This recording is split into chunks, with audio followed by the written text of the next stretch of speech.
তুই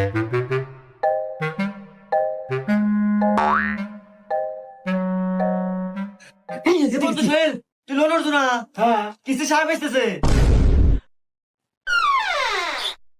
আচ্ছা ভাই, এটা সোহেল সাহেবের বাসা না? হ্যাঁ স্যার। ও আচ্ছা, তা উনি কোথায়? এই যে স্যার মরে গেছে। মরে গেছে মানে কিভাবে মরলো? হঠাৎ করে হার্ট অ্যাটাক করছে স্যার।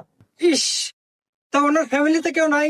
না স্যার, ওর ফ্যামিলি কেউ নাই, সব মরে মরে শেষ। ইস, কি আর করার।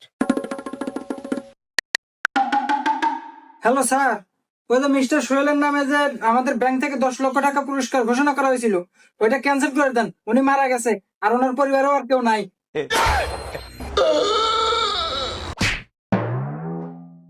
কি কি হলো, কি হলো? উনি মরে নাই? না স্যার, এতক্ষণও মরছিল না, আপনার কথা হয় না, কেবল মরল।